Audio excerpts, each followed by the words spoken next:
Hello and welcome to my channel.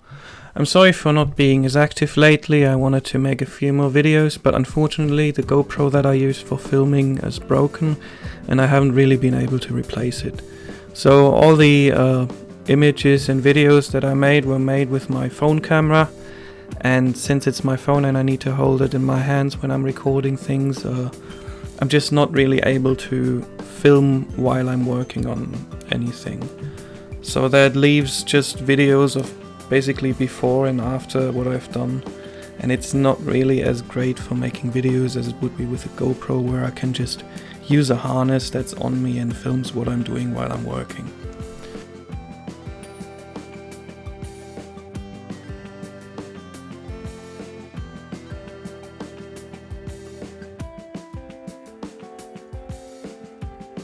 So in this video, as you've probably seen already, I've managed to finally paint the fairing that I've plastic welded together in one of my earliest videos, and I've painted a nice, beautiful black with some colorful flakes in it, and I'm really happy, even though it's not the nicest paint job. So after painting it, I also decided that I need to replace all the foam inlays that are on the inside of the fairing that keep vibrations lower, and that I also need to replace the heat insulation that's at the part that's close to the exhaust, so that the plastic doesn't melt. I've done that here. I've simply bought a roll of foam insulation for inside engine bays that has just adhesive on one side, and I've cut it into the right shape. And for the part of the fairing that's near the exhaust, I've also bought a roll of insulation material that has adhesive on one side, and then I cut it into shape as well and stuck it on there. And it all fits rather well, and I think the bike now looks pretty beautiful.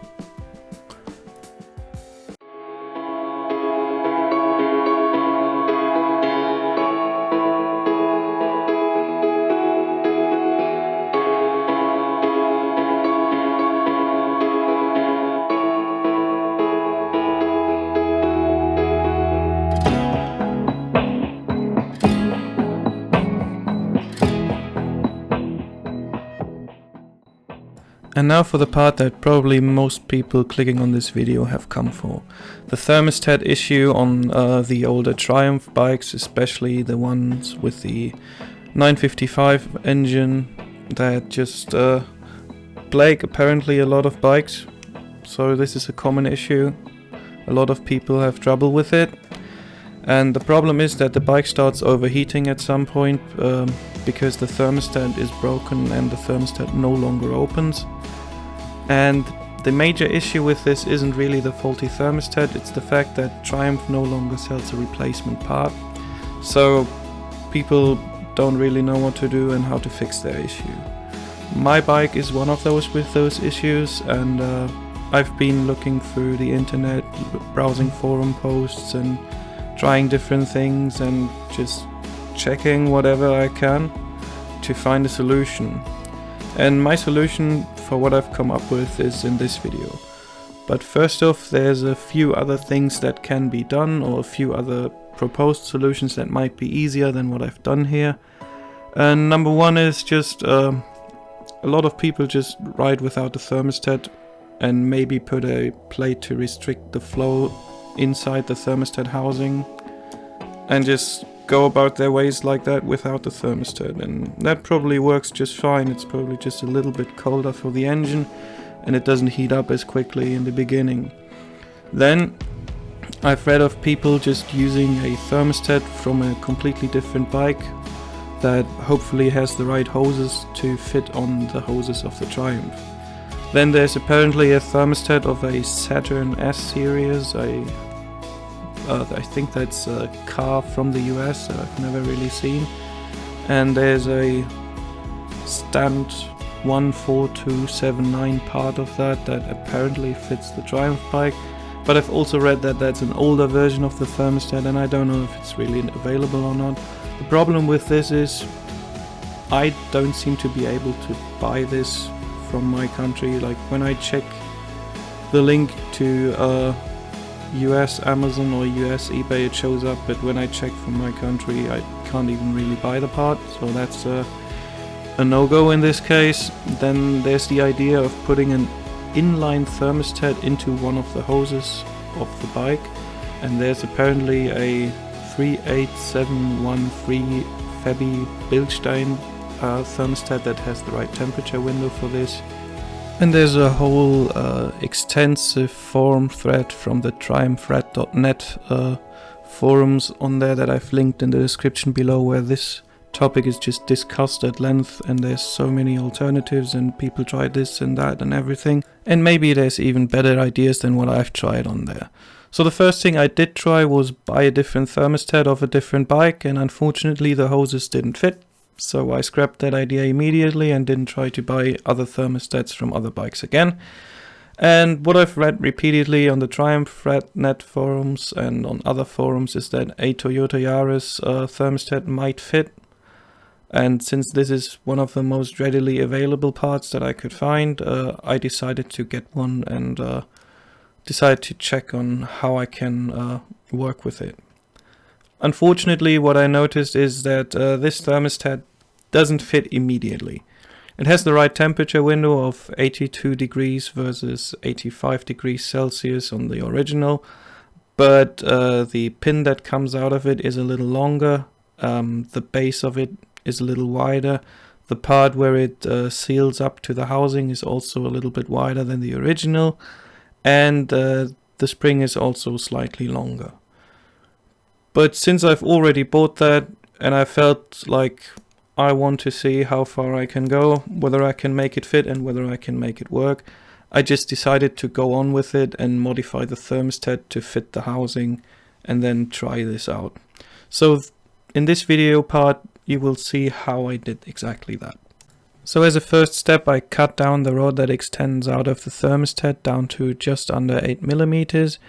And it's still a bit longer than the original one, but because the rubber part that seals against the housing is a bit wider, the thermostat itself now sits further back against the housing. So this compensates for that. I did this by just cutting my way piece by piece there and seeing how it fits, and I landed just under 8 millimeters as a good value that seems to work just fine. So next up I measured the difference of the diameter of those lower two parts that sit on the other side of the housing, and I saw that the new thermostat is about 5 millimeters wider than the old one, so I just cut 2.5 millimeters off each side, and now the part fits inside the housing. So with this we're done modifying the thermostat itself, and we need to modify the housing. So the newer thermostat is about 4 millimeters longer from the metal part where it sits on one side of the housing to the rubber part where it seals against the other side. And to compensate for this length difference, I've decided to take down this plastic part of the housing where the metal sits against by those 4 millimeters.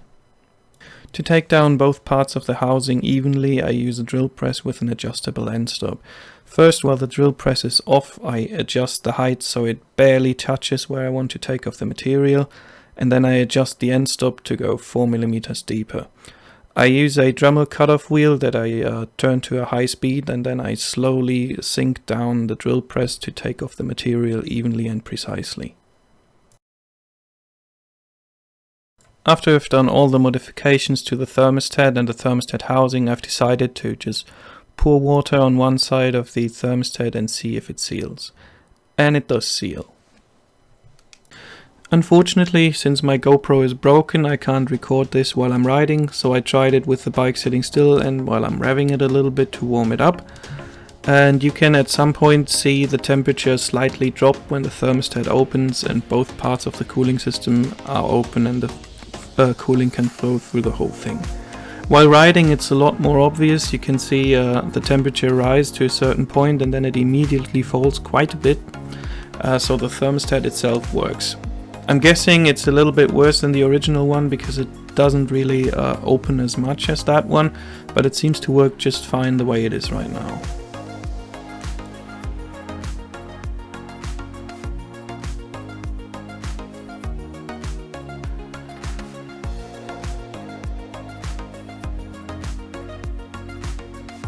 The end result of all of this is that I have a working thermostat, which is a good thing, but it's not really OEM and how it's supposed to be, so I can't really recommend anyone to try this for themselves. But if you're desperate and you have the means, then this might be a solution for you. Otherwise, I'm sure there's some thermostat out there that actually fits that you can buy OEM, but it's difficult to find. In the end, it works fine, even though it's not quite OEM. But if you're someone who's not mechanically inclined or just doesn't trust themselves with work like this, I can't recommend doing this. I hope you enjoyed this anyways, and thank you very much for watching, and I hope to see you again in another video. Goodbye.